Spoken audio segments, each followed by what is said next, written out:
ومول الثقلين بالقاسم محمد اللهم صل على محمد وآل محمد وأهل بيته الطيبين الطاهرين المعصومين الغر الميامين المحجلين واللعنة على أعدائهم أجمعين وغاصب حقوقهم ومنكر فضائلهم من يومنا هذا إلى قيام يوم الدين. أما بعد فقد قال الله تعالى في كتابه الحكيم وقوله الحق بسم الله الرحمن الرحيم والعصر إن الإنسان لفي خسر إلا الذين آمنوا وعملوا الصالحات وتواصوا بالحق وتواصوا بالصبر.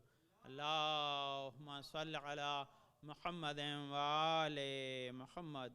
اوصیکم بتقوی اللہ و نظم امرکم، اپنے آپ کو اور حاضر مجلس کو تقوی و پرہیزگاری کی وصیت کے ساتھ گزشتہ ہفتے آپ کی خدمت میں جاہل یا جہالت کے سلسلے میں گفتگو ہوئی تھی. ہم نے عرض کیا تھا کہ جہالت اصل میں خود بری چیز نہیں ہے. اس کا سبب یہ ہے کہ انسان پیدا ہی اگنورینٹ ہوتا ہے، بغیر کسی علم کو لیے ہوئے دنیا میں آتا ہے، اور دنیا میں ہر چیز نئی سے نئی کشف ہوتی رہتی ہے اور ہر چیز سے انسان واقف ہوتا نہیں ہے. تو اس کا مفہوم یہ ہے کہ کسی نہ کسی اعتبار سے کوئی نہ کوئی انسان کسی نہ کسی علم سے ناشنا ہے. تو اس کا مفہوم کہ علاوہ ذات خدا کے اور آل محمد کے ہر انسان کسی نہ کسی چیز کا جاہل ہے. تو اس کا مطلب اگر جہالت عیب ہوتا تو ہر انسان عیب دار ہے. لیکن مسئلہ کیا ہے کہ جن چیزوں کی اسے ضرورت ہے، جس کے وجہ سے اس کی نجات اور حیات صحیح طریقے سے گزر سکتی ہے، ان چیزوں سے ناواقف رہنے کا نام جہالت ہے. یہ اس کا مفہوم کیا ہے کہ جہالت کی کیا ڈیفینیشن، کہ انسان کو جن چیزوں کی ضرورت ہے نجات کے لیے، خدا کی پہچان، رسول کی عظمت کا اقرار، محمد آل محمد کی محبت، اگر وہ ان چیزوں سے ناشنا ہے تو یقینی طور پر وہ جاہل ہے. یہ ایک منزل ہے. دوسری منزل میں آپ خدمت عرض کی تھی کہ جب بھی انسان میں یہ فکر پیدا ہوگی کہ اسے کسی چیز سے آشنائی نہیں ہے، وہ جانتا نہیں ہے، کسی چیز کے بارے میں جاہل ہے، اور وہ اس علم کو حاصل کرنے کی کوشش نہ کرے تو جاہل ہے. لیکن اگر اس میں یہ للک آ جائے، یہ کوشش کرنے کا جذبہ آ جائے کہ مجھے اب علم حاصل کرنا ہے، تو اپنے آپ وہ چیز دور ہو جائے گی، جاہل نہیں رہے گا. جیسے میں نے اگزامپل دیا تھا، بھوک بری چیز نہیں ہے، بھوکا رہنا بری چیز ہے اگر غذا ہو. اسی طرح جہاں علم کا سمندر بہہ رہا ہو، جہاں علم کے امکانات ہوں، وہاں انسان نابلد ناشنا ہو، اسے جہالت کہتے ہیں. دوسرا ایک اور چیز ہے جو اس سے ذرا سی الگ ہٹ کرے، کہ انسان میں صلاحیت تو بہت ہے سیکھنے کی، اللہ نے طاقت بہت دی انسان کو سیکھنے کی، لیکن مجبوری کیا ہے کہ ناآشنائی کی وجہ سے وہ اپنی طاقت کو غلط جگہ لگاتا ہے. دنیا تو سیکھتا ہے، آخرت سیکھنا بھول جاتا ہے. تو یہ بھی ایک جہالت ہے، کیونکہ انسان دنیا کے بارے میں عارف ہے، آخرت کے بارے میں جاہل. یہی چیز آج ہے جو آپ کی خدمت عرض کرنا ہے کہ اب علم کی آج ڈسکشن ہے کہ اس میں علم کیا ہے، اور کون سا علم ہمارے لیے باعث نجات ہے، کون سا علم ہمارے لیے باعث عزت و وقار ہے. تو اس سلسلے میں گفتگو ہوگی. تو سب سے پہلے تعریف علم کیا ہے، علم کی ڈیفینیشن کیا ہے. جیسے جہالت کی ڈیفینیشن آپ کو بتائی تھی، ایسے ہی علم کی ڈیفینیشن کیا ہے. تو علم کی ڈیفینیشن یہ کہ کسی چیز کو جو انسان نہ جانتا ہو، اگر جان جائے تو اس جاننے کو علم کہتے ہیں. ہے نا، کوئی چیز آپ کو پتہ نہیں تھی، معلوم نہیں تھی، لیکن اب آپ اس چیز سے آشنا ہو گئے تو اس آشنائی کو علم کہتے ہیں. یہ ایک جنرل ڈیفینیشن ہے، اس میں کوئی شک نہیں ہے. لیکن اصل میں اسلام کی نگاہ میں یہ ڈیفینیشن صحیح نہیں ہے. دنیا کی نگاہ میں صحیح ہے، اس میں کوئی حرج نہیں. ایسا ہی ہوتا ہے، بچہ الجبرا نہیں جانتا تھا، سیکھ گیا، الجبرا کا عالم ہو گیا، ہے نا. انگلش نہیں جانتے تھے، آپ یہاں آئے سیکھے، انگلش کا عالم ہو گئے. تو اس میں کوئی شک نہیں، یہ چیز میں کوئی ظاہری طور پر ڈیفینیشن میں برائی نہیں ہے. لیکن اسلام کی نگاہ میں یہ ڈیفینیشن صحیح نہیں ہے. اسلام کی نگاہ میں کیا ڈیفینیشن ہے کہ صرف جاننا ضروری نہیں ہے، بلکہ جو چیز انسان نہیں جانتا تھا، اس کو جاننے کی وجہ سے اس کے دل میں خوف خدا پیدا ہو رہا ہے. اگر خوف خدا پیدا ہو رہا ہے تو یہ علم ہے، اگر خوف خدا پیدا نہیں ہو رہا ہے تو یہ بھی جہالت ہے۔ بہت بڑی چیز ہے یہ، جو آپ بہت امپورٹنٹ چیز ہے۔ کیا ہے؟ یہ میری طرف سے نہیں ہے، یہ قرآن کی آیت ہے جو آپ کو سنا رہا ہوں۔ کیا ہے؟ قرآن کی آیت ہے کہ انما یخشی اللہ من عبادہ العلماء، یہ پیغام قرآن ہے۔ سورہ فاطر کی آیت نمبر 28 میں اعلان پروردگار عالم ہو رہا ہے کہ انما یخشی اللہ من عبادہ العلماء، کہتے ہیں کہ علماء یعنی عالم وہ ہے کہ جو خوف خدا دل میں رکھے، جس کے دل میں خدا کا ڈر ہو، خوف خدا ہو۔ اگر کسی کے دل میں خوف خدا نہیں ہے تو کتنا بھی علم ہو وہ بیکار ہے، کام کا نہیں ہے۔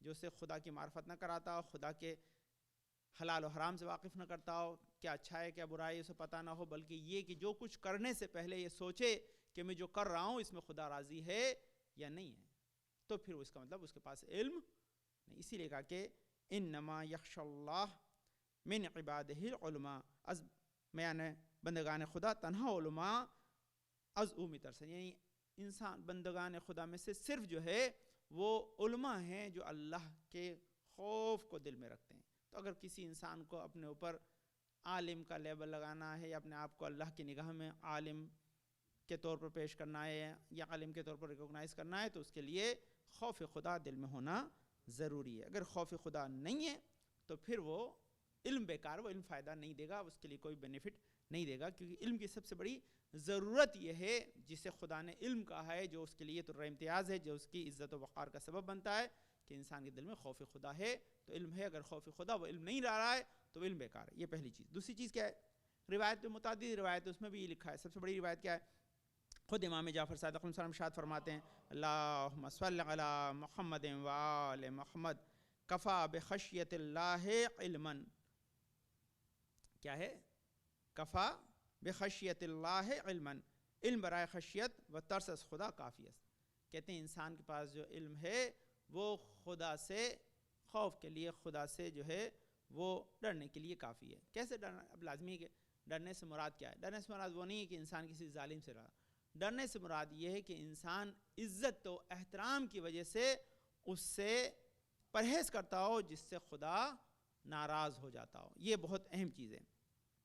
اب یہاں پر بہت ساری روایتیں ہیں، جن روایتوں میں اگر ہم جائیں گے انشاءاللہ، کیونکہ ایک مسلسل بحث ہے، ہم کون سا علم حاصل کرتے ہیں، کون سا علم حاصل نہیں کرتے، کس علم کے پیچھے ہمیں جانا چاہیے، کس علم کے پیچھے ہمیں نہیں جانا چاہیے، یہ سارے ڈسکشنز جو ہیں بہت ہی اہم ہیں اور ان سے ہماری واقفیت بہت ضروری ہے۔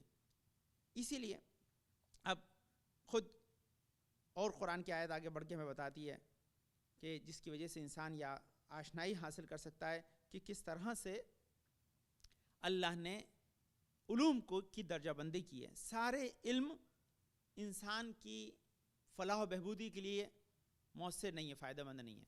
کچھ علم فائدہ مند ہے، کچھ علم کو خدا نے علم سمجھا ہی نہیں ہے، بیکار ہے، ان کا کوئی فائدہ نہیں ہے۔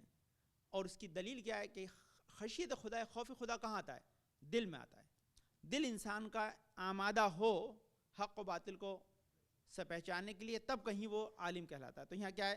یہ خود خداوند نے قرآن مجید میں ارشاد فرما رہا ہے کہ العلم نور یقذفہ اللہ فی قلب من یشاء، کہ قرآن کہتے ہیں کہ علم ایک ایسا نور ہے، علم ایک ایسا نور ہے جو انسان کے دل کے اندر خدا کے خوف کو پیدا کرتا ہے۔ وعلیکم السلام ورحمۃ اللہ۔ خدا کے خوف کو پیدا کرتا ہے، یہ دوسری جو ہے۔ لیکن اب یہاں پہ سب سے بڑی دلیل کیا ہے؟ کہ جس علم کو خدا نے علم کہا ہے وہ یہی کہ جو خدا کی معرفت، اس کے حلال و حرام سے واقفیت، اس کے خوف کو دل میں لے آئے، یہ علم ہے اللہ کے نگاہ میں۔ اگر یہ نہیں ہے تو پھر وہ علم نہیں ہے۔ اسی لیے کہتے ہیں وَلَٰكِنَّ الشَّيَاطِينَ كَفَرُوا يُعَلِّمُونَ النَّاسَ السِّحْرَ۔ یہ پھر دوسری آیت اس میں ارشاد پروردگار عالم ہو رہا ہے کہ شیطان جو ہے وہ انسان کو تعلیم دیتا ہے، کس کی؟ جادو کی، سحر کی۔ تو اللہ نے جادو اور سحر کو علم نہیں کہا ہے۔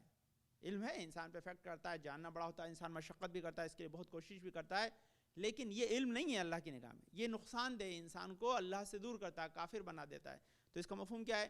کہ دنیا میں علم تو بہت سارے ہیں، لیکن جو اللہ سے دور کرے وہ علم نہیں ہے اللہ کی نگاہ میں۔ جو اللہ کے قریب لے آئے وہ علم ہے۔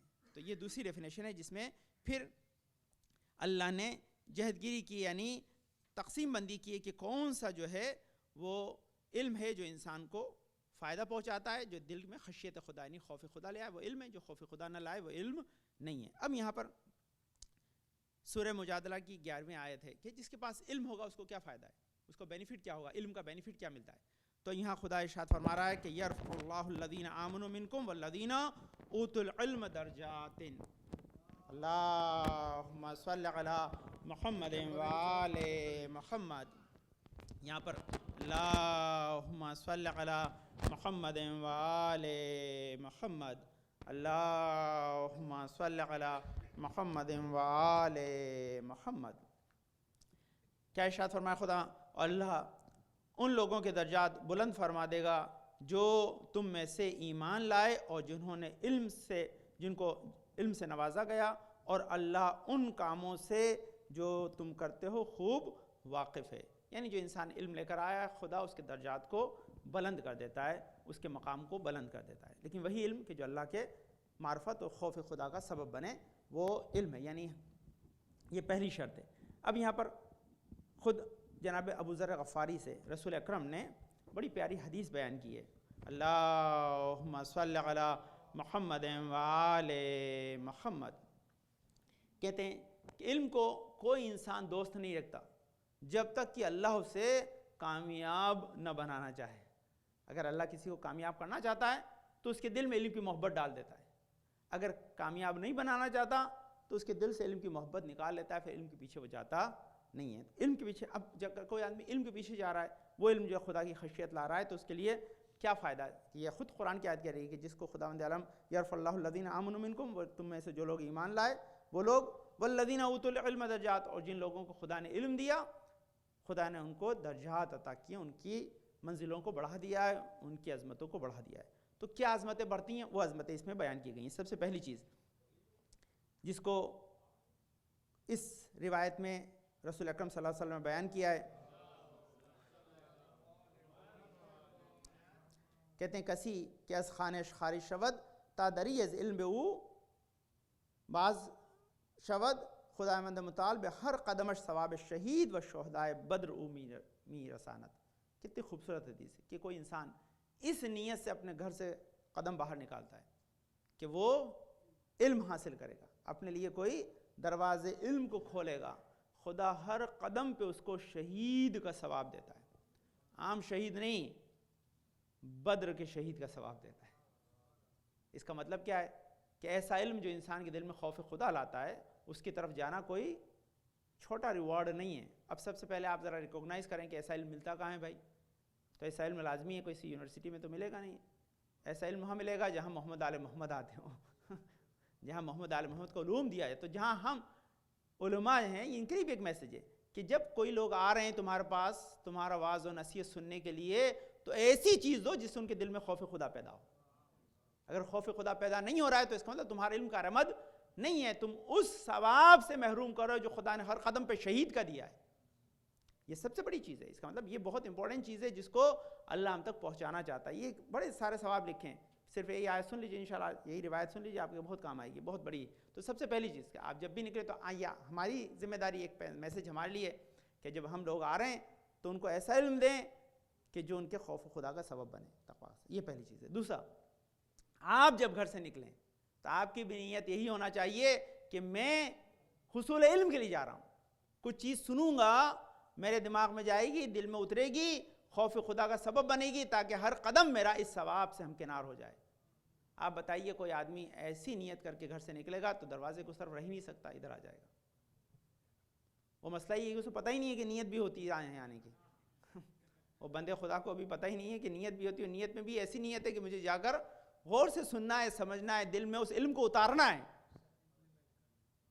اور اس کے بعد اس علم کو دیکھنا ہے اس کا ایفیکٹ کیا ہے۔ عجیب چیز ہے جانے، یہ بڑی عجیب منزل ہے، میں کیا بتاؤں۔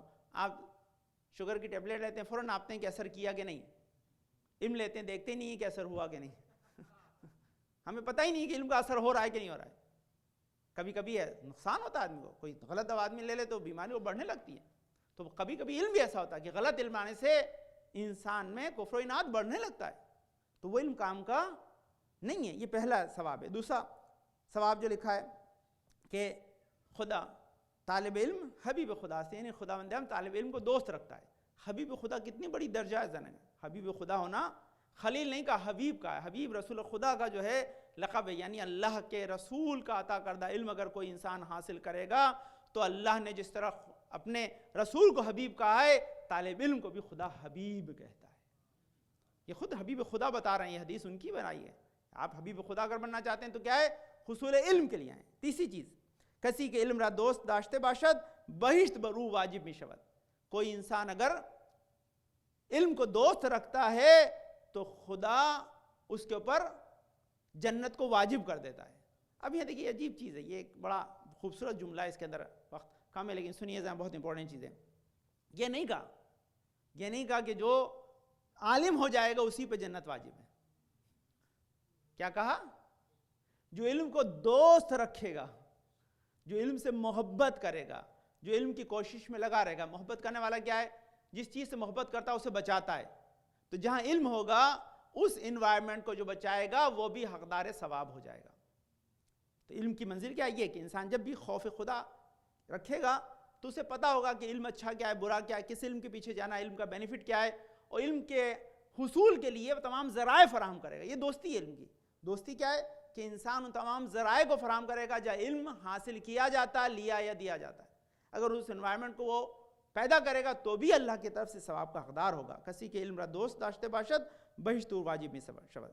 اب اس کے بعد کیا ہے؟ وہ صبح و شام در رضائے خدا بسر میں برد. اور ایسا انسان جو علم کو دوست رکھتا ہے وہ دن و رات اللہ کی خوشنودی میں بسر کرتا ہے، خدا اس سے راضی رہتا ہے. یہ اور اس کے بعد کیا کہتا ہے؟ از دنیا خارج نمی شود مگر از آن کے کوثر می نوشد وز میوے بہشت میں خورد. کہتا ہے انسان جو علم کو دوست رکھتا ہے، حصول علم لگا ہوا ہے، حصول علم کو چاہتا ہے، ایسا انسان اس وقت تک اس دنیا سے نہیں جاتا جب تک پہلے آب کوثر نہ پی لے اور جنت کے میوجات کو نہ کھا لے. یہ حدیث رسول کی. لیکن اس کا مفہوم کیا ہے؟ میں نے ابھی بچوں کو پڑھایا تارک الصلاۃ کے بارے میں، نماز کو لائٹلی لینے والوں کے بارے میں، بہت ڈیٹیل سے 16 اس کے جو ہے وہ عذاب ہیں، 15 یا 16 عذاب ہیں. 6 دنیا میں، 3 جو ہے وہ موت کے وقت ہیں، 3 قبر میں ہیں، 3 آخرت میں. اس طرح سے اس کے سارا عذاب میں نے پڑھا ہے. اس میں ایک عذاب ہے، سنیے، جو اس سے ریلیٹڈ ہے، اس کا اپوزٹ ہے، اس لیے سنیے. موت کے وقت کے جو عذاب لکھے ہیں 3، ان عذاب میں ایک عذاب یہ ہے کہ اس کو اس قدر زیادہ پیاس لگے گی کہ اگر پوری دنیا کا پانی پی لے گا تو پیاس نہیں بجھے گی. یہ 16 جو عذاب ہیں جو آدمی نماز کو لائٹلی لیتا ہے. لائٹلی لینے کا میں نے ڈیٹیل بتائی وہاں بچوں کو، ان سے پوچھیے گا جو کلاس میں تھے. ہاں، لائٹلی کی بہت ڈیفینیشن الگ ہے، تو وہ اسی لیے اتنا ہی کہا میں نے اس کو، ہے نا. تو اس کا نتیجہ کیا ہے کہ لائٹلی لینے کے لیے یہ عذاب ہے. تو عذاب کا مفہوم کیا ہے؟ کہ پوری دنیا کا پانی. اور یہی موقع ہے کہ جب شیطان پانی لے کے سامنے کھڑا ہوگا کہ تم یہ پانی پی لو، میں پانی دیتا ہوں، شرط صرف یہ ہے کہ تم میرا اقرار کر لو، اللہ کا انکار کر دو. اور انسان جب اس وقت پیاس میں انسان اتنا مجبور ہوتا ہے کہ وہ کچھ بھی سمجھ نہیں پاتا، وہ کہتا ہے دے دے مجھے تیرا انکار کیا اللہ کا. اب جو آدمی کفر سے اس دنیا میں اٹھے گا اس کے لیے جنت کیا ہے؟ لیکن یہ کیوں اسے پیاس لگی ہے؟ سن کی شدت کی وجہ سے نہیں، سورج کی گرمی کی وجہ سے نہیں ہے، روزے کی وجہ سے نہیں ہے، نماز کو لائٹلی لینے کی وجہ سے. نماز کو لائٹلی لینے کی وجہ سے یہ شدتیں. اب اس وقت ہم احساس نہیں کر پاتے. یہ بڑی عجیب چیز ہے، بہت عجیب چیز ہے. لیکن لکھا ہے، لیکن یہاں دوسرا کیا لکھا ہے؟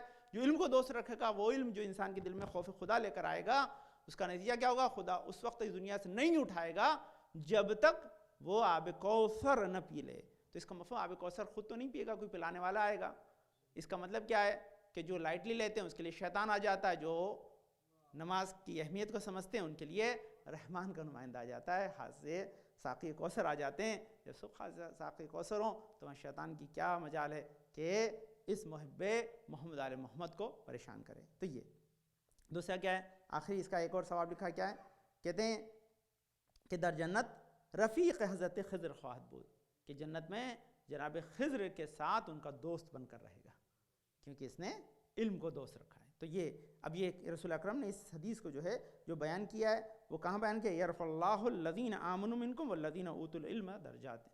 کہتے ہیں خداوند عالم ان لوگوں کو جو میں سے ایمان لے کر آئے اور علم کو دوست رکھتے ہیں، جن کو خداوند عالم نے علم دیا جو علم کو دوست رکھتے ہیں، ان کو کے درجات کو خداوند عالم نے بڑھا دیا ہے، ان کے درجات کو بلند کیا ہے. تو یہ بڑا پیغام ہے. انشاءاللہ اس کے اندر بہت سے پیغامات ہیں. جب موقع ہوگا انشاءاللہ آپ کو عرض کروں گا کہ ہم کس طرح سے ایسے علم کے پیچھے جائیں جو ہمارے لیے باقاعدہ آگاہی معرفت کا سبب بنے، خوف خدا ہمارے دل میں لے کر آئے. ہر قدم پہ ہم سوچیں کہ ہمارے کس عمل میں خدا راضی ہے، کس عمل میں راضی نہیں ہے، اور ہم اس جہت کی طرف جائیں کہ جہاں خدا کی طرف ہمارا قدم بڑھ رہا ہو. تو یہ ہمارے لیے باعث عز و وقار ہے، باعث درجات بلندی ہے. اور یہ بڑا ایک پروسیس ہے، بڑا ایک لمبا پیتھ ہے جس کو میں طے کرنا ہے. ماشاءاللہ آپ طے کرتے ہیں، خدا اس کی جزا آپ کو عطا کرے. لیکن اس میں بہرحال انسان کو ہر دن کوشش کریں. دوسری چیز بہت اہم ہے علم کے لیے، مولا کائنات کا ایک اور قول ہے، یہ ایک وحشی جانور ہے. صلی اللہ محمد وآلہ. اگر آپ نے اسے چھوڑ دیا تو آپ کے پاس رہے گا نہیں، چلا جائے گا، یہ چلا جائے گا. اور میں گارنٹی، یہ مجھے تعجب ہوتا ہے بعض اوقات، سرپرائز سمٹائم، میں جب بچوں کو پڑھاتا ہوں دیکھتا ہوں، یہ میرا روز کا ایکسپیرینس ہے. اور یہ جنرل چیز، اس میں کوئی بری چیز نہیں ہے، آپ اس کو سوچیں، ہے نا. میں ابھی بھی آپ سے سوال نہیں کرتا کہ تو اس میں ایسا پاسبل نہیں ہے کہ بہرحال میں آپ سے سوال کروں آپ جواب دیں. لیکن میں گارنٹی دیتا ہوں، آپ خود اپنے دل پہ ہاتھ رکھ کے دہرائیے گا کلمہ جو آپ کی ایمان کا اعلان ہے. میں کہہ رہا ہوں غور سے سنیے گا اس کو. علم کی کیوں ممارست ضروری ہے؟ ایک بار پڑھ کے کوئی عالم نہیں ہو جاتا. You have to practice every day, every time. یہ کل کا ایکسپیرینس بتا رہا ہوں. یہ اویس، اس میں کوئی بری چیز نہیں ہے. آپ میں خود بھی کوئی کلمے کا پورا کلمہ صحیح اور اس کے میننگ کو، اس کا ٹرانسلیشن کو اگر دہرانا چاہے تو 100% کریکٹ نہیں دہرا سکتا ہے. دہرائیے گا بھی اپنے دل میں، سوچیے گا میں جو کہہ رہا ہوں وہ صحیح ہے نہیں. کیوں؟ ہم نے بچپن میں پڑھا تو اس کے بعد کبھی دہرایا ہی نہیں. وہاں کہاں غلطی ہوتی ہے؟ دہراتے ہیں بہت، لیکن ایک جگہ سب سے بڑی غلطی کرتے ہیں. وہ غلطی کہاں کرتا ہے آدمی؟ وہ غلطی وہاں کرتا ہے جہاں اس کو ہر ورڈ کا میننگ، جنرل میننگ پتہ ہے کہ لا الہ الا اللہ کا مطلب اللہ ہے، کہ گواہی دیتا ہوں کہ اللہ ہے، کہ محمد صلی اللہ محمد اللہ کے رسول ہیں. جب ولی اللہ کا بات آتی ہے تو آدمی کہتا ہے یہاں مسئلہ ہو جاتا ہے. یہاں پر کیونکہ یہ ولی کا لفظ جو ہے بڑا ٹیپیکل ہے، اسی کے اندر سارے بچے اٹک جاتے ہیں، کیونکہ وہ جو پڑھا ہوتا ہے، جہاں سے پڑھا ہوتا ہو سکتا ہے انہوں نے اس کو پوری طرح سے نہیں سمجھا ہے. علی اللہ ولی کا مطلب وائس جورنٹ، اللہ کی طرف سے اپوائنٹڈ اتھارٹی ہیں، یہ اعلان ہے پہلے. اس کے بعد کہا خلیفتہ بلا فصل. انشاءاللہ نیکسٹ ویک جب خطبہ میں اسی موضوع کو ہم آگے کہیں گے تب آپ کو بتاؤں گا کہ کیوں اللہ نے شرط لگائی ہے کہ اللہ کا ولی یا خلیفہ وہ ہو ہی نہیں سکتا جو علم سے آری ہو. یہ ہے، یہ یہاں پہ جہاں تک بات کو لانا ہے وہ یہ. اب وہاں آگے انشاءاللہ گفتگو ہوگی تو آپ سمجھ سکوں، لیکن یہ جرنل ہے. اگر آپ نے ریگولرلی اس کو نہیں کیا ہے تو آدمی اس کے اندر کہیں نہ کہیں بھول جائے گا. بھولنے کی انسان کی عادت ہے، بھولنا خود ایک اللہ کی نعمت، اس میں کوئی برائی نہیں ہے. اگر بھولنا نعمت نہ ہوتی تو آدمی اپنے غموں کو نہیں بھول پاتا، پریشانیوں کو نہیں بھول پاتا، جو اس کے ساتھ برا وقت گزرا اسے نہیں بھول پاتا.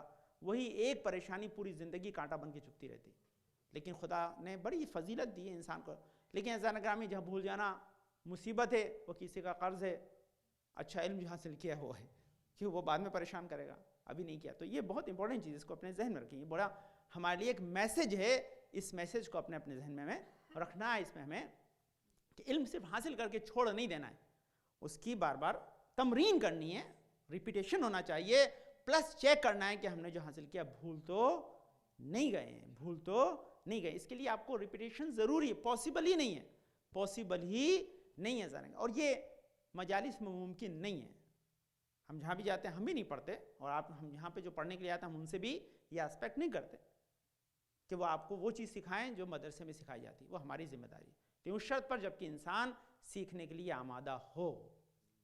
جب سیکھنے کے لیے آمادہ نہیں ہے تو اس کے لیے کچھ نہیں ہے. ہمارے مسئلہ کیا ہو رہا ہے کہ ہم نے خود نے اپنے پیرامڈس بنا لیے ہیں، اپنے خود کے اپنے پیرامڈس بنا لیے ہیں کہ ڈگری ہم اپنے کو خود دیتے ہیں، کسی اور سے لینے کے قائل ہم ابھی نہیں رہے. میرے بچے نے قرآن ختم کر دیا وہ نفیس صاحب بہت اچھی بات بتاتے ہیں. کسی سنی شخص سے پوچھا, ابھی سنی شیعہ کا مسئلہ نہیں, لیکن ہوتا ہے انسان کے ذہن میں ایسا, لیکن انہوں نے جو بتایا بہرحال میری ذمہ داری بتاؤں کہ آپ کا بچہ کون سی کلاس میں پڑھ رہا ہے؟ بولے 2 درجے رسول سے نیچے. بولے 2 درجے کیوں ہیں؟ بولے 28 سپارے حفظ کر لیے, 2 اور کر لے گا تو رسول کے برابر ہو جائے گا.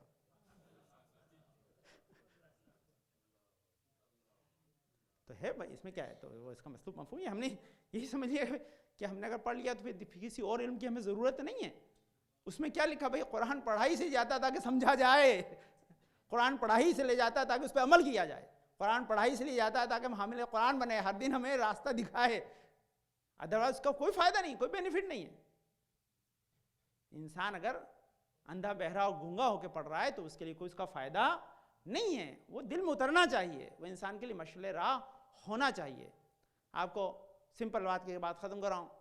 آپ کو بچپن سے پہاڑے یاد کراتے تھے, یہاں تو مسئلہ ہی ختم ہو گیا ہے.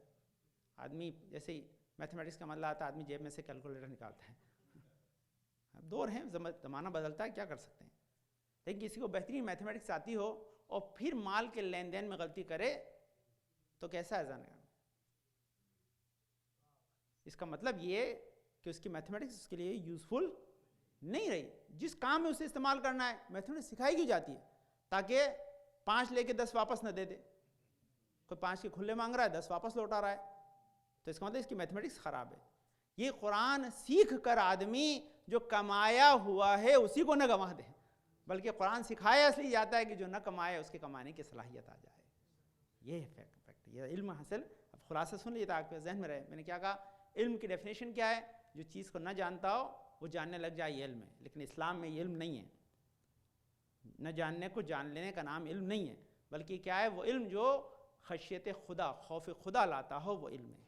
جو انسان اللہ کے قریب کرتا ہو وہ علم ہے. یہ علم کی ڈیفینیشن خدا نے کی. جس کو علم دیا خدا نے اس کے درجات کو بلند کیے. میں نے سارے کے سارے درجات آپ خدمت میں بیان کیے جو رسول خدا کی حدیث میں بیان کیے. وہ بڑے درجات ہیں, بڑے درجات ہیں. اسی کے ساتھ اپنے ذہن پلس کیا ہے, میں نے ایک جو خاص چیز کہی کہ علم انسان کے پاس ہمیشہ نہیں رہتا, انسان بھول جاتا ہے, یہ اس کی عادت ہے. اس لیے اس کی ریپیٹیشن ضروری ہے, اس کی ممارست ضروری ہے, اور جب تک وہ نہیں کرے گا تب تک ممکن نہیں ہے. آخری چیز, خود انسان طے نہ کرے کہ وہ عالم ہے یا نہیں ہے, وہ اس پیرامڈس میں جائے جو اللہ و رسول کے بنائے ہوئے ہیں. یہ ہے سر, یہ بہت امپورٹنٹ ہے, ورنہ اس کے علاوہ پھر مسئلہ حل نہیں ہوگا, ہم نجات حاصل نہیں کر پائیں گے. ہمیں اس منزل پہ جا کے دیکھنا ہے کہ جہاں اللہ و رسول نے ہمارے لیے کچھ اسٹینڈرڈ بنائے کہ علم کی ڈیفینیشن کیا ہے. علم کے لیے ہر علم میں یہی ہے, ہر علم میں یہی ہے. دنیا میں جائیے آپ, ہر ایک جگہ پر آپ کو ایک ریکوائرمنٹ ہے, یہی اسلام کی بھی ریکوائرمنٹ ہے, اس اسٹینڈرڈ کو فالو کیا جائے تاکہ ہم اس کے ذریعے آگے بڑھ سکیں. بچوں میں آج صلاحیت ہے, طاقت ہے, وہ سیکھ سکتے ہیں, ہر چیز کو سیکھتے ہیں بہت ریپڈلی. آپ ان کے وقت کا کوئی حصہ ایسا ضرور رکھیں کہ علم دین روز سیکھیں. اگر وہ روز نہیں سیکھ رہے ہیں تو ان کی نجات کا امکان نہیں ہے, کیونکہ دشمن ہمیشہ انہیں بری چیز روز سکھا رہا ہے. یہ بھول جائیے, میں آپ کو توعیرہ میں لے ہی نہیں جا رہا ہوں کیا ہو رہا. وہ دشمن ہر دن انہیں غلط چیز روز سکھا رہا ہے. آپ بتائیے, ہر دن ایک نیا وائرس لگے اور کبھی اینٹی بائیوٹک نہ دیں تو بیمار کا کیا ہونے والا ہے. اللہم صلی علی محمد وعلی محمد, اللہم صلی علی محمد وعلی محمد, اللہم ارزقنا ایمانا صادقا ولسانا ذاکرا وقلبا خاشعا وبدنا صابرا وعلما نافعا وعملا متقبلا ورزقا واسعا وزوجة صالحا ولدا صالح. پالنے والے تجھے واسطہ بند پاک میں شفاء کامل عاجل عطا فرما, میں پریشان کو دور فرما دے, ہمارے توفیقات میں اضافہ فرما, ہمارے بزرگ سایہ ہمارے سرور اسلام کے ساتھ محفوظ رکھ, ہمیں اس وقت دنیا سے نہ اٹھانے جب تک ہمارے گناہوں پہ قلم نہ پھیر دے. حاضرین مجلس کے نیک حاجات مرا تو قبول فرما. پالنے والے حاضر مجلس میں جماعت بیمار جماعت میں جماعت میں شادی فضائل مانو بہن بنت کرم مقصود غلام سے آصف بھائی نے, فقیر محمد پانے والے, لیاقت بھائی نے, چاند بھائی پانے والے, جعفر پانے والے, اور جمنات بیمار سب کو شفائے کامل عاجل, راحت بھائی نے, جمال بھائی کو شفائے کامل عاجل عطا فرما. گناہوں کو بخش دے, ہمارے نسل میں انشاءاللہ محمد کے چاہنے والے پلتے رہیں. ہمارے امام زمانہ کے ظہور میں تاجیل عطا فرما, ہم کو ان کے انصار و اعوان میں قرار دے. بسم اللہ الرحمن الرحیم. انا اعطیناک الکوثر فصل لربک وانحر ان شانئک هو الابتر. اللہم صل علی محمد وآل محمد. اللہم صل علی محمد وآل محمد اللہم صل علی محمد وآل محمد اعوذ باللہ من الشیطان الرجیم بسم اللہ الرحمن الرحیم الحمدللہ رب العالمین بارئ الخلائق اجمعین فاطر السماوات والارضین پاک و منزہ پردہ اس کائنات ہستی کو خلق کرنے والا ہے، پاک و منزہ پردہ نزدیک ہمارے دل کے حال کو جاننے والا ہے، پاک و منزہ پردہ جو ہماری ذرہ بر بنے کی بدی کا حساب کتاب رکھتا ہے، پاک و منزہ پردہ بڑا عفو بخشش کرنے والا ہے، پاک و منزہ پردہ جو ہماری ہدایت کے سامان کو فراہم کرنے والا ہے، پاک و منزہ پردہ جس نے ہماری ہدایت کے لیے انبیاء کا طول سے سلام بھیجا، صلاۃ والسلام علی خاتم النبیین محمد مصطفیٰ صلی اللہ علیہ وسلم صلی علی محمد وآل محمد الصلاۃ والسلام علی علی ابن ابی طالب اللہم صلی علی محمد وآل محمد الصلاۃ والسلام علی فاطمۃ الزہرا سلام اللہ علیہا اللہم صلی علی محمد وآل محمد الصلاۃ والسلام علی حسن ابن علی اللہم صلی علی محمد وآل محمد الصلاۃ والسلام علی حسین ابن علی اللہم صلی علی محمد وآل محمد الصلاۃ والسلام علی علی ابن الحسین اللہم صلی علی محمد وآل محمد الصلاۃ والسلام علی محمد ابن علی اللہم صلی علی محمد وآل محمد الصلاۃ والسلام علی جعفر ابن محمد اللہم صلی علی محمد وآل محمد الصلاۃ والسلام علی موسیٰ ابن جعفر اللہم صلی علی محمد وآل محمد الصلاۃ والسلام علی علی ابن موسیٰ الرضا اللہم صلی علی محمد وآل محمد الصلاۃ والسلام علی محمد ابن علی اللہم صلی علی محمد وآل محمد الصلاۃ والسلام علی علی ابن محمد اللہم صلی علی محمد وآل محمد الصلاۃ والسلام علی حسن ابن علی اللہم صلی علی محمد وآل محمد الصلاۃ والسلام علی خلف الحادی المہدی المنتظر اللہم صلی علی محمد وآل محمد وعجل فرج وشنمہم جن کے ضرور سے دنیا عدل و انصاف سے بچ جائے گی، ظلم و جور ختم ہو جائیں گے، ان کے تاجل ظہور کے لیے دعا کو میں آپ کو بتایا۔ آج کی شب جو آئے گی وہ 8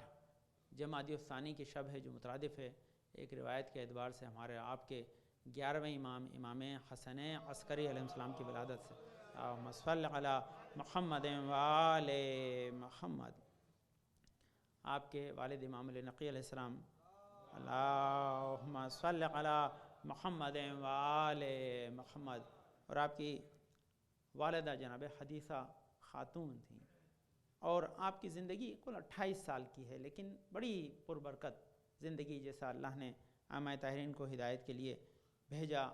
8 ربیع الثانی یا 10 ربیع الثانی دونوں روایتوں میں لکھا ہے 232 ہجری میں آپ کی ولادت ہوئی، اور 260 8 ربیع الاول کے دن آپ کی شہادت ہے۔ یہ آپ کے مختصر تاریخ ہے۔ آپ کے جو بہت زیادہ امتیازات ہیں، اپنی جگہ پہ بڑے القاب ہیں، بہت سی چیزیں، لیکن میں سب سے بڑی فضیلت یہ ہے کہ آپ زمانے کے امام کے والد ہیں۔ یہ سب سے بڑی فضیلت ہے جو اللہ نے انہیں عطا کی ہے۔ میں انشاءاللہ وقت عرض کرتا ہے انشاءاللہ، کیونکہ یہ ایک خاص موضوع ہے، لیکن کیونکہ یہ خطبہ ہے اور خطبے میں نارملی ہم ان چیزوں کو زیادہ توجہ دیتے ہیں کہ جو ہمارے لیے پیغام رکھتی ہوں ہدایت کا، کیونکہ خطبے کا ایک موضوع یہ بھی ہے۔ تو امام کے جو پیغامات ہیں ان میں سے امام نے کہا کہ ہمارے شیعوں کی علامتیں کیا ہیں، ہمارے شیعہ کن چیزوں سے پہچانے جاتے ہیں۔ تو ایک تو وہ مشہور روایت ہے، اس میں سے 4 اس میں بیان کی گئی ہیں، ایک نہیں ہے لیکن 4 اس میں ہیں۔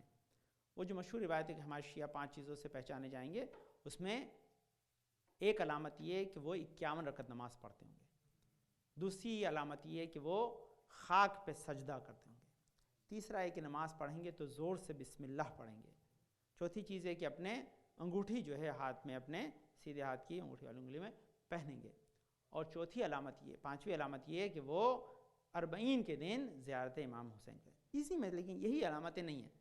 اس میں 10 علامتیں لکھی ہیں، وہ 10 علامتیں سن لیجئے تاکہ آپ کام آئے کہ وہ روایت زیادہ مکمل ہے. تو اس میں کہ سب سے پہلے کیا ہے کہ شب و روز میں 51 رکعت نماز پڑھیں گے، سجدگاہ پر سجدہ کریں گے، دائیں ہاتھ کی انگوٹھی میں انگلی میں انگوٹھی پہنیں گے، اذان و اقامت کے جملوں کو دہرائیں گے. جب بھی اذان و اقامت ہو رہی ہوگی اس وقت اذان و اقامت کے جملوں کو دہرائیں گے. میں عرض کیا اذان و اقامت کے جملوں کو دہرانا بہت ثواب رکھتا ہے. رسول اللہ کو شخص آیا کہ میں فقیر ہوں، کوئی نسخہ بتا دیں. وہ نسخہ ہے کہ جب اذان و اقامت ہو تو دہراؤ، امیر ہو جاؤ گے. یہ بڑا ہے. نماز میں بسم اللہ زور سے پڑھیں گے اور ہر دوسری رکعت میں قنوت پڑھیں گے. یہ قنوت پڑھنا ہمارے یہاں اور ہمارے دوسرے بڑے بھائیوں کے یہاں جو فرق ہے اس میں فرق یہ ہے کہ قنوت ہمارے یہاں علامت ہے امام حسن عسکری کی طرف سے. دوسرا کیا، آفتاب زدگی سے پہلے نماز عصر اور تاروں کے ڈوب جانے سے پہلے نماز صبح ادا کریں گے. یہ اور علامت ہے. اس کے بعد کیا ہے، نویں علامت کیا ہے کہ سر اور داڑھی میں خضاب کریں گے. خضاب لگانا بھی علامت ہے عزیزان گرامی، امام حسن عسکری کی طرف سے نا. ہاں، خضاب کرنا بھی یہ اس میں نویں علامت ہے کہ سر اور داڑھی خضاب کرنا، یعنی کلر کرنا، داڑھی کو سر کو ڈائی کرنا، خضاب کرنا، یہ علامت ہے. ہاں اگر الرجی ہو تو الگ چیز ہو کہیں تو یہ سر اور داڑھی کو خضاب کرنا. ہاں لیکن بھائی ایک عمر ہے، اگر آدمی کو پتہ لگ جائے کہ بھائی وہ اب 80 کا ہو گیا پھر نہ کرے کوئی بات نہیں، لیکن بہرحال 80 سے پہلے کر سکتا ہے. وہ علامت بہرحال یہ لکھا ہے آپ کو، اس کی وضاحت بعد میں خطبے کے بعد. لیکن یہ دوسرا کیا ہے، نماز میت میں 5 تکبیر کہیں گے. یہ علامتیں ہیں عزیزان کرام. امام حسن اس کی طرف سے یہ ہمارا پیغام ہے کہ اگر ہم شیعہ ہیں تو ہمیں، اور ماشاء اللہ آپ ان سب پہ عمل کرتے ہیں، کوئی ایسی نئی چیز نہیں علاوہ 51 رکعت نماز کے. صحیح، باقی تو سب میں آپ عمل کریں. چلیے انشاءاللہ خدا اس کی بھی توفیق دے. کم سے کم 11 شب کی 11 سے شروع کریں تو باقی بھی انشاءاللہ دھیرے دھیرے آ جائیں گی. لیکن یہ شب کی 11 بہت امپورٹنٹ ہے، اس سے شروع کریں گے تو آپ کے کام آئے گی. خیر انشاءاللہ. دوسرا یہ ایک اور میں نے ڈالا تھا، بہرحال یہ پیغام بھی ہے تاکہ آپ، امام حسن علیہ السلام نے پھر ہمارے لیے ایک پیغام دیا ہے. وہ کیا ہے کہ میرے شیعوں اس طرح بنو. میں ڈالا بھی تھا یہاں پر ہے لیکن پھر پڑھا دوں تاکہ جو لوگ نہیں جاتے پیج پہ تو وہ بھی سن لیں. کہتے ہیں میرے شیعہ اس طرح بنو. کیا ہے؟ سب سے پہلے کہ دین اور آخرت کے بارے میں کوتاہی نہ کرو. دین کے سیکھنے میں اور آخرت کے بارے میں لائٹلی نہ لو اسے، بلکہ اس کے لیے پوری مستعدی سے، پوری کوشش کے ساتھ دین بھی سیکھو اور اپنی آخرت کو بھی ہر لمحہ یاد رکھو. یہ پہلا امام کا. دوسرا کیا ہے کہ ہمیشہ اللہ کی جو ہے عظمت کا خیال ذہن میں رکھو. اللہ کو ہمیشہ حاضر و ناظر رکھو، یعنی تقوی الہی کا خیال رکھو. سچے اور بھروسے مند بنو. طولانی سجدے کرو. اپنے پڑوسیوں کے ساتھ بھلائی کرو. اب یہ ایک خاص پیغام ہے. اپنے رشتہ داروں پر احسان کرو، ان کے ساتھ پیار کرو اور خوش اخلاقی کے ساتھ انہیں دینی تعلیم کی دعوت دو. سب سے بڑی چیز امام نے کیا ہے، ہمارے شیعوں کی علامت کیا ہے کہ رشتہ داروں کے ساتھ صرف نیکی کا یہ نہیں ہے کہ انسان دعوت پہ بلا لے، بلکہ گھر پہ دعوت کے ساتھ ساتھ جنت کی بھی دعوت دے. اور جنت کی دعوت تبھی ممکن ہے کہ جب اچھی بات کو سمجھا دے. تو یہ اچھی بات کو بتانا خود ایک کہتا ہے. آخر میں امام کہتے ہیں کہ ہمارے لیے زینت بنو، ہمارے لیے ذلت نہ بنو. یہ پیغام ہے امام کا. بات ختم کر دی اذان گرامی. لیکن یاد رکھیں امام کی بہت ساری حدیثیں، میں بہت سی چیزیں نکالی تھیں کسی اور موقع پر انشاءاللہ، کیونکہ آج کی شب ہے. آپ انشاءاللہ خود صاحب مطالعہ ہیں، آپ کے پاس موقع ہوتا ہے کہ انشاءاللہ آپ اس کو برابر سنتے ہیں. ورنہ اور جب موقع ہوں گے ہم انشاءاللہ شب جمعہ میں یا منگل میں انشاءاللہ پروگرام ہوگا تو اور اس کی تذکرہ کریں گے تاکہ ہم زیادہ سے زیادہ اپنے امام سے آشنا. لیکن 2 اہم پیغام میں نے آپ خدمت دے دیے امام کی طرف سے تاکہ ہمارے کام آئیں، ہماری زندگی کا حصہ بن جائیں، تاکہ اس کی وجہ سے برابر برکتیں حاصل کرتے رہیں. امام کی دعا میں میسر آئے. اللہم صلی علی محمد و علی محمد، اللہم صلی علی محمد و علی محمد. بسم اللہ الرحمن الرحیم. اللہم ارزقنا ایمانا صادقا ولسانا ذاکرا وقلبا خاشعا وبدنا صابرا وعلما نافعا وعملا متقبلا ورزقا واسعا وزوجتا صالحا وولدا صالح. پالنے والے تجھے واسطہ بند پاک میں شفاء کامل عاجل عطا فرما. پریشان کو دور فرما دے. اپنے توفیقات میں اضافہ فرما. ہمارے بزرگ سایہ ہمارے سر وسلم کے ساتھ محفوظ رکھ. ہمیں اس وقت دنیا سے اٹھانے تک ہمارے گناہوں پہ قلم نہ پھیر دے. پالنے حاضر مجلس کی نیک حاجات مراد قبول فرما. ہمارے بچے حصول میں کامیابی عطا فرما. اپنے بچوں کی اچھی تربیت کی توفیق عطا فرما. ہمارے نسل میں امام زمانہ کے ظہور تک ان کے چاہنے والوں کو باقی رکھ. ہمارے امام زمانہ کے ظہور میں تاجیل عطا فرما. ہم کو ان کے انصار و اعوان میں قرار دے. بسم اللہ الرحمن الرحیم. قل هو اللہ احد اللہ الصمد لم یلد ولم یولد ولم یکن له کفوا احد. اللہم صل علی محمد وآل محمد.